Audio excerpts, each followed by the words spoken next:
He's got the whole world in his hands. Bray Wyatt is back on SmackDown speaking to the WWE Universe for the first time since making his return at Extreme Rules, but we've got more questions than answers about what's next for his character. Rey Mysterio is also back on Friday nights and is the #1 contender for the Intercontinental Championship. Carrion, Cross and Drew McIntyre's feud is set to continue, with Cross being involved in a car accident as the show went on the air. LA Knight makes his in-ring debut on SmackDown, but turns heel immediately afterwards. Brock Lesnar has been announced for Raw on Monday.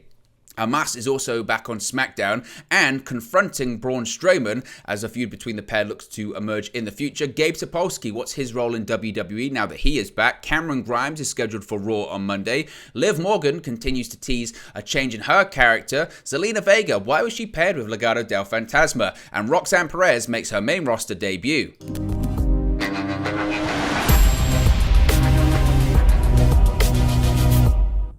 Hey guys, welcome back to Wrestling News 365. Hope everyone is doing very well. As always, there are plenty of news stories to get into in the world of WWE. And with that intro and with last night's edition of SmackDown, we've got so much to talk about. The biggest story, of course, is none other than Bray Wyatt, the return of Bray Wyatt, the new version of Bray Wyatt, his emotional promo, the way SmackDown went off the air last night. Let's get right into it. He has the whole world in his hands, as he likes to say, and man, Bray Wyatt is just a genius, isn't he? He really is, because the man, Bray Wyatt, no characters, no gimmicks, initially poured his heart out as he addressed his 18-month absence from the wrestling business on this week's SmackDown from New Orleans, Louisiana.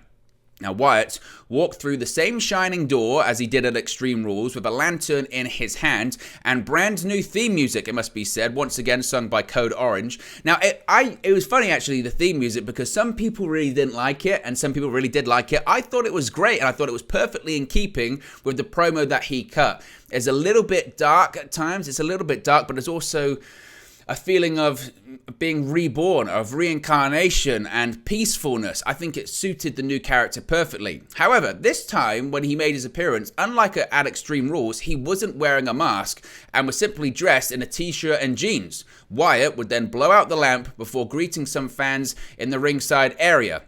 Now, in the ring, Wyatt was showered with thunderous welcome back chants as he looked genuinely moved. He said, quote, "I'm incredibly grateful and really, really nervous. I never thought this would happen. This right here, this is just me, okay? This is a version I never got to introduce to you guys before. This is just me, genuinely being me for the first time." Now, Wyatt then teared up as he touched upon the emotional hurdles he's had to battle during his time away from WWE. He said, quote, "I just want to share this with you. This past year, I lost a lot of things," Wyatt said. "I lost my career, I lost my self-confidence, I lost two people who were very, very close to me, and I lost my way. I got to a point where I thought that everything I did here was meaningless. I felt like nothing I ever did mattered to anyone, but I was wrong. Once I was done feeling sorry for myself, went back into the world, all I heard was people saying, 'Thank you, Bray. When are you coming back home?' Every once in a while, I would meet some truly remarkable people who would tell me, 'Thank you, Bray. I was in a time of need and felt weak, but I found your words. I just wanted to thank you for saving my life.'" At this point, a huge "Thank you, Bray" chant broke out at the Smoothie King Center as Wyatt continued to tear up. He then said, quote, "I can sit here and look at all of you and say you were all there when I was weak, vulnerable, and down," Wyatt continued. "Thank you. You all saved my life. You wouldn't ever let me be alone. Every time I tried to run away and hide, you would always find me and chase me. You are the reason." And suddenly, Wyatt's speech was cut short and the lights went out. The Wyatt6 moth logo then appeared on the screen, following which Wyatt's new creation, in which he introduced at Extreme Rules and had a bit of a cameo on Raw this past Monday, spoke directly to the former Universal Champion. It said, quote, "Oh, little one, my little one," said the masked figure. "Come with me, your life is done. Forget the future and the past, life is over. Breathe your last. You have no idea who you're dealing with, but you will."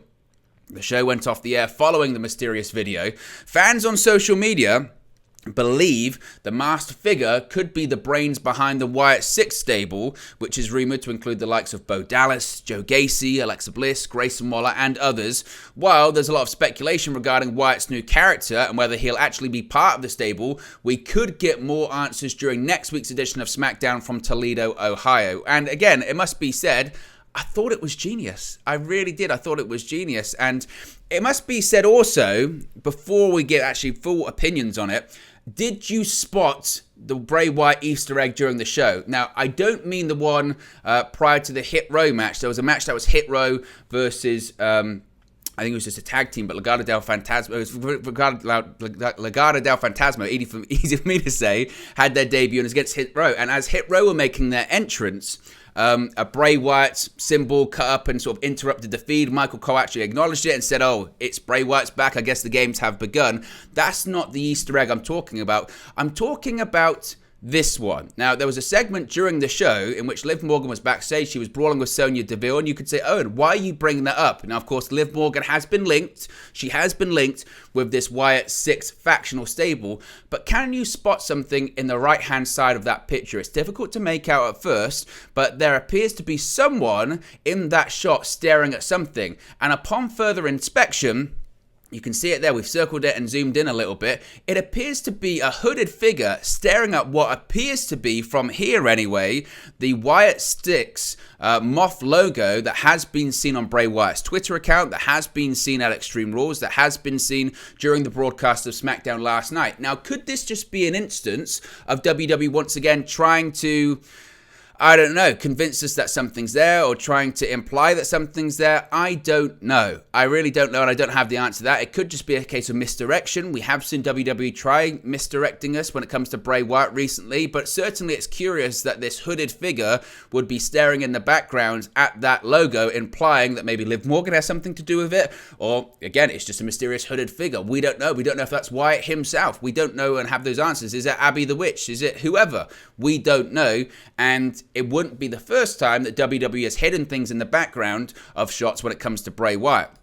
So in terms of the promo, in terms of the execution, in terms of the entrance, in terms of the masked figure, my opinion of it is I thought it was brilliant. I really did think it was brilliant. And I know that Bray Wyatt, when it comes to his promos and when it comes to his creative or his view of pro wrestling or the way he executes things, I understand that that can be somewhat of an acquired taste. And I did see some people reacting saying, oh, here we go.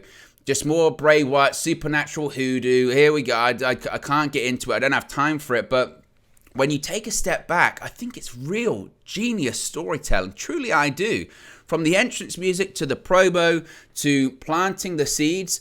And I know there might have been some reactions saying, well, I've got more questions than answers, and we didn't really get a huge step forward. But why should we? Why should we get every single answer straight away? They're telling a story here. There's a story being told, and it's going to take a lot of time. Go back to the Firefly Funhouse vignettes in 2019. How long did they take? They stretched from the night after WrestleMania, I think, until, gosh, when did Bray Wyatt actually make his debut, or The Fiend make his debut? It was on the road to SummerSlam. It might have been July or something like that, maybe a little bit before then. So they took a long period of time.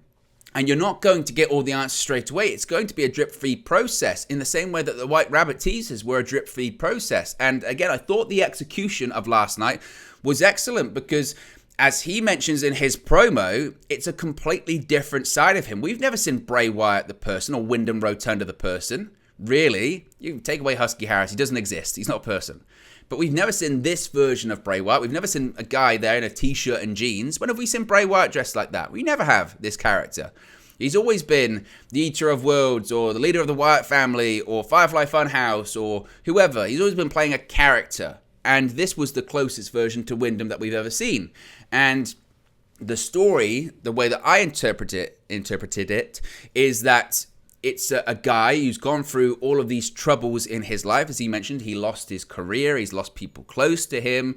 He felt everything. And clearly, he's lost his mind too at a time like he did before. And it's the same cycle of things repeating itself. Remember, the story when it comes to the Firefly Funhouse was a guy that had gone insane, essentially, and had compartmentalized and had almost locked himself away in his brain. The Firefly Funhouse was almost essentially inside of his head, and he was so damaged that he turned everything around him into a children's TV show with puppets and wacky phrases, and essentially he had regressed to his childhood, but somewhere deep in his psyche was this nefarious alter ego where this real damaged individual would come out. And this time, it's kind of the next stage, the next evolution of that, in that he thinks he's recovered. And as I mentioned, he says in the promo, I've tried to hide away. I've tried to present different versions of myself. I've never been myself in front of you. And if anything, I think we're seeing a darker version somehow, a darker version than The Fiend. This is even more darker because we're seeing the legitimate struggle between the man and the monster in his head. And it could be a case, so I know people are talking about Wyatt6 faction, who's going to be involved in that. It might just be a case where Bray Wyatt's just got all of these alter egos and personas, almost a bit like the film Split, where you have no idea which one's going to appear, which one's going to arrive. And it's not a case of mind games, it's a case of a guy being damaged. And again, I thought the entrance music, I thought was so in keeping with that because it was somewhat lighter than we have associated with Bray Wyatt in the past. It was a piano accompaniment, and especially when the song really starts to get into it, it feels like almost a chorus or choir-like, and that feels like someone being reborn, someone stepping out of the light of the first time, or stepping into the light and showing themselves for who they are. A mysterious traveler with his lantern trying to find his way through the darkness and stepping out and bearing his soul for his fans, for the people that have pulled him back into the light. But there's still that element of darkness. And the way they shot the mask, I think, is terrific as well. When I saw the mask initially at Extreme Rules, I wasn't too convinced by it. But the way they're shooting it now is essentially everything behind Bray and everything below him is completely blacked out. And it's just this face. It's just this evil face that's talking to Bray and saying, you don't know who you're dealing with, but you will soon. So I think it was genius. I really, really do. And I think the good thing is that it was somewhat ambiguous. And the best things are ambiguous because they leave it to interpretation. And I had my own interpretations. I'm sure you have your own interpretation. So I thought it was fantastic. But let me know your thoughts about it in the comment section below. Let me know what your thoughts are about the Liv Morgan part as well. Has that got anything to do with it? Or is it just, again, WWE trying to shift us in the wrong direction? A bit of a red herring, as it were. Rey Mysterio is also back on Friday Night SmackDown. Let's get into Rey Mysterio's future. You can see it right there. Rey Mysterio not only has switched brands, but he's also chasing a new championship. Rey Mysterio is now not only a SmackDown superstar, but he's also the new #1 contender to Gunther's Intercontinental Championship. On this week's show in New Orleans, Mysterio was seen talking to Triple H in the backstage area just days after he was once again physically attacked by his son Dominic Mysterio and the Judgment Day on the Raw after Extreme Rules. "I quit," Mysterio told Triple H, triggering loud boos from the fans at the Smoothie King Center. Triple H then tried to talk the future Hall of Famer from making an abrupt decision, saying, quote, "I can't imagine what you're going through, Ray, but there's got to be another way here," Triple H said. "Come on, let's talk." Now, he invited him into his office, and that's all we saw. Moments later, it was announced that Mysterio had struck a deal with Triple H and that he'd be moving to the Blue Brand roster. But later on in the show, Mysterio showed up as the last-minute replacement for the injured Carrion Cross in a fatal four-way match to determine the next challenger for Gunther's title. We'll talk about what happened to Cross in a second. But Mysterio went on to win the #1 contenders match, also featuring Sheamus, Ricochet, and Solo Sikoa with a frog splash, followed by the pinfall on Ricochet. Now, we haven't heard an official date for Gunther versus Mysterio's title bout. Fans on social media, though, are buzzing about Mysterio's return to the Blue Brand, where he was a mainstay during the Ruthless Aggression era. It's certainly home for him in WWE. And when it comes to the Judgment Day, Rhea Ripley, she's mocked Rey Mysterio with a na hey hey goodbye message on Twitter. Of course, the Judgment Day are now moving on to a war between themselves and AJ Styles and the OC. So the timing of Mysterio's move to the Blue Brand does make a lot of sense. And to be honest with you, actually, I think it's very smart because I was thinking this. I can't remember what I was doing the other day, but I was thinking about Rey Mysterio and Dominic Mysterio, that storyline. And I think clearly they're building towards a match between Rey and Dominic at WrestleMania. But we're still in October, and it's not like it was in the past where you can stretch things out so much. Eventually, they'd kind of run out of time, and they've already kind of told the story, realistically, from Dominic Mysterio to Rey Mysterio, right? Dominic's turned on his father. His father doesn't want to fight his own son. Okay, how do you stretch that out? What do you do at this point? Considering the Judgment Day's got other stuff going on. The Judgment Day are feuding with the OC. Rhea Ripley's going to be feuding with Beth Phoenix soon.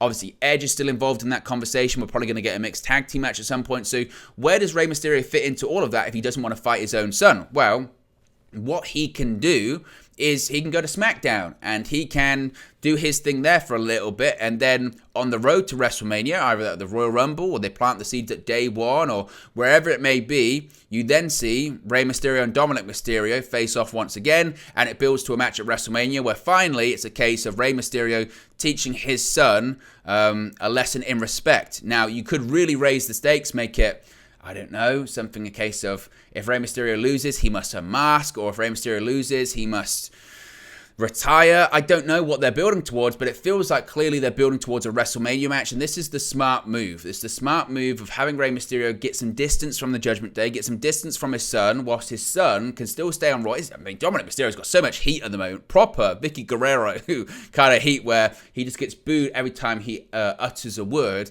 So the right thing for now is to let Dominic get more heat, get some distance, occasionally keep bringing it up, and Dominic keep putting shots against his father, and then eventually bring them back together in time for WrestleMania. I think that's probably going to be the case. Now, I spoke about Carrion Cross. He was involved in a car accident. Don't worry, he's fine. It's all kayfabe. But kicking off SmackDown last night was a strange and mysterious scene outside of the arena featuring Carrion Cross. In case you needed any more evidence that Triple H is in charge, stay away from parking lots. This was the same in NXT. So much happens in the parking lot. Remember, Full Sail is a dangerous place to be. But SmackDown kicked off with an attack on Carrion Cross after Drew McIntyre attacked Cross before SmackDown could even get started in New Orleans. The pair were in a fender bender to kick off the episode. It was very, very interesting, and certainly McIntyre attacked him, and Scarlett kind of came to his defense, and because of that, that's why Carrion Cross wasn't in the Intercontinental Championship Fatal 4-Way, which is smart because it protects Cross because he wasn't meant to win that match. That Rey Mysterio was meant to win that match. So why would you have Cross involved in the match that he wasn't going to win? It also furthers this McIntyre and Cross storyline, which they're seemingly going to continue. Where they go from here, I'm not too sure. I mean, they just had a strap match, so you would feel they've got to escalate the levels of violence in this feud. If you start off with a strap match, you have to build to something. So what that would be, seemingly it's probably going to be a Crown Jewel. I don't know if that's the case of a last man standing match. A steel cage, maybe they bring a Hell in a Cell once again to Crown Jewel, I don't know, but seemingly they're building towards a bigger, more intense match between Cross and McIntyre. I mean, again, if you're going to have a motor vehicle accident, you're building to something big, certainly. LA Knight, is back on SmackDown, and he's had his first match as a member of the Blue Brand, and he has no intention of being a fan favorite on the show either. Shortly after his victory against Mansoor on this week's show, Knight grabbed the microphone and the crowd were cheering him. They loved LA Knight. You listened to the reaction he got last week, but he made it clear he doesn't need, quote, a bunch of swamp-dwelling incels to cheer for him. He proceeded to warn the rest of the WWE roster that it was his time to shine. He said, quote, right now I'm putting you all on notice. But more importantly, I'm putting the entire WWE Superstars roster on notice. Right now, mark the day. Every single one of you can get your ticket punched. Why? Because whose game is it? It's LA Knight's game. Yeah. Now, there was speculation of Knight portraying a babyface character after he turned his back on Maxine, Mansoor, and Massey earlier this month. Subsequently, Knight said, quote, this ain't for me anymore, as he explained his reasons for quitting the Maximum Male models, hinting strongly at being a full-time wrestler looking to earn his chops on the main roster. This was implied when Knight accused Triple M, of being posers instead of focusing on improving their in-ring craft. Now, when it comes to Knight's promo, when it comes to the turn, as it were, some people would say, was that the right move? And you would listen to the reaction he got last week when he revealed he was LA Knight, and you would say, well, maybe that's not the right move. He was super over. But LA Knight does his best work as a heel, and clearly what they've done in the last few weeks was just to make Eli Drake, but to make LA Knight whole again, to get him back to the LA Knight character, but also to bring him back to the LA Knight heel character. It would appear WWE never had any intentions of making LA Knight a babyface. They always viewed him as a heel, and ultimately, if you're going to turn your back on a heel faction, you're going to get cheered, and especially because people really wanted to see him be LA Knight, he was going to get cheered. But his money is being as a heel, and he will get more over on the main roster as a heel, and then eventually he can be turned babyface. What he can do is he can talk. Let me talk to you. And I think he does his best work as a heel. So I do think it probably was the right move in all actuality.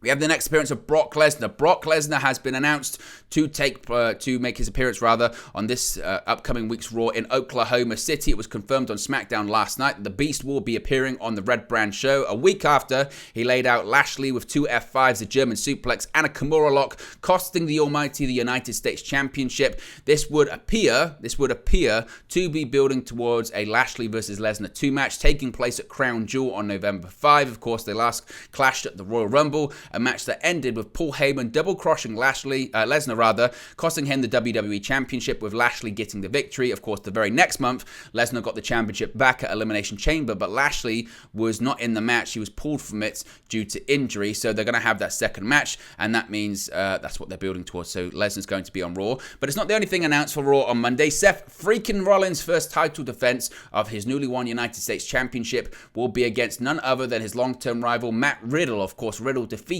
Rollins in the Fight Pit match at Extreme Rules, and clearly they're now building to a title match. It must be said, Riddle is not winning the United States Championship, I believe. I think Seth Rollins is going to retain somehow, some way. Maybe it does imply that the Riddle and Rollins feud isn't over, which seems to me a bit odd because you felt like the Fight Pit was the perfect end to that feud. So I hope this is just a case of a bit of an epilogue of the feud as opposed to a continuation, but we'll have to wait and see on Monday. Omos was on SmackDown last night, and he's ready to test his skills against the monster of all monsters. Of course, Braun Strowman, has been back in WWE for about a month now, and in that time, he has reasserted his dominance within the WWE Universe. Last night, he had a handicap match against 2 local competitors, who Michael Cole referred to as jabronis on commentary, but after securing that easy victory, Strowman was confronted by Omos and MVP. Both men were in the crowd and took exception to Braun Strowman's new nickname. MVP said if he considers himself the monster of all monsters, he clearly hasn't met the Nigerian giant. Omos tried to hop the barricade and confront Strowman face to face, but was pulled away by MVP. Once again, this would appear that they're building towards Crown Jewel and having monsters face off. I guess it's monster season with Halloween just being around the corner. What this match is going to look like in terms of a technical spectacle, I'm not sure. But I guess in this case, it doesn't really matter because the spectacle is 2 giants facing off against each other. And I would think Strowman has to win. And suddenly it makes a lot of sense. Once you start calling yourself the monster of all monsters, there are a couple of monsters on the WWE roster, so it's only logical that the 2 monsters would face off against each other. Gabe Sapolsky is back in WWE. We have a new update when it comes to his position in the company. According to Dave Meltzer in the latest Wrestling Observer newsletter, Sapolsky is working in the management of talent position, and he's in charge of the television extras for Raw and SmackDown. Now, of course, Sapolsky was one of the several releases that took place in January of this year. Before that, he was the founder of Evolve. He's obviously involved with the likes of Ring of Honor. The first booker, was influential in the progression of names like Bryan Danielson, Samoa Joe, CM Punk. He also created Dragon Gate USA. It was initially reported that Sapolsky was back with WWE in late September, but now we know his new role is in this talent management position involving WWE extras. I'm sure he'll also evolve, pun intended, into other roles within the company. Cameron Grimes, an update when it comes to his main roster future. According to a new report from PW Insider, Grimes is scheduled to be at Monday Night Raw this coming Monday. Now, actually, Grimes was Some people, of course, thought that he was going to be at Raw this past Monday rather. Carmelo Hayes was at the tapings when Raw was in Brooklyn to work a match for main event. That could be what Grimes is lined up for. It must be said that there was a report from Fightful recently indicated that a new initiative was that NXT stars would book main event as a sort of stepping stone for an eventual main roster debut. So one would assume that's probably the case, or we could just see another NXT call-up happening soon. We spoke about Liv Morgan earlier on when it came to Bray Wyatt, and she continues to tease this change in her character. Last night, there was a bit of a random segment where Sonya Deville, in a backstage interview, just started insulting Liv Morgan, saying she doesn't have what it takes. Morgan then appeared and snapped. She put a vicious assault against Deville, who of course appeared on NXT this past week, and ended in some more daredevil moves backstage. While Liv battered Sonya around in the interview area and beyond, she eventually cleared a table and then stacked Sonya Deville on the table and took a big flying leap, another senton off the top of her again, teasing what she's kind of been teasing recently, a darker character that's going to extreme lengths, laughing, smiling. We'll have to wait and see what that actually means for her going forward. Zelina Vega, of course, is now with Legado del Fantasma, and Dave Meltzer in the latest Wrestling Observer newsletter has provided an update as to why she was with the group. Now, obviously, in NXT, Elektra Lopez was with the group for well over a year, and she was originally told by WWE that she would remain part of the stable moving forward, even having a flight out to Worcester last week arranged. However, WWE ultimately decided to go with Vega in Lopez's place because Legado del Fantasma's first feud, as we saw last night, will be against Hit Row. WWE wants the woman in each group to get in the ring for the program and determined that Zelina Vega would make the better opponent for B-Fab over the relatively new Elektra Lopez, which does make a lot of sense, it must be said, because B-Fab is green when it comes to the ring, and Zelina Vega, of course, is very experienced in the ring. Again, I know people say it's a case of trying to fix things that aren't broken, but I do think it's an enhancement for the group. I really do. Finally, Roxanne Perez made her SmackDown debut last night. Of course, this is ahead of the Pick Your Poison stipulation for this coming Tuesday night's edition of NXT. She made her in-ring debut on SmackDown, teaming with Shotzi and Raquel Rodriguez, who she chose to actually face Cora Jade on Tuesday. They took on rather Damage Control. She showed off an impressive moveset, but was ultimately defeated by Bayley after being rolled up. It must be said, bit of a botch towards the end. The finish was botched, but I think she did well, and Bayley certainly gave her a lot of offense and put her over the best way that she could. So there you go, guys. That's the latest WWE news for you. Be sure to smash a like on the like button. Be sure to subscribe bottom right-hand corner. Let me know your thoughts on today's WWE news stories in the comment section below, and I'll speak to you again very, very soon. Hey guys, thank you for watching, listening, streaming, or however you come across this video today. Be sure to click on the video on the right there to watch our next video, or click the bottom there to subscribe, or the bottom right hand corner. Thank you very much, and I'll speak to you again very soon.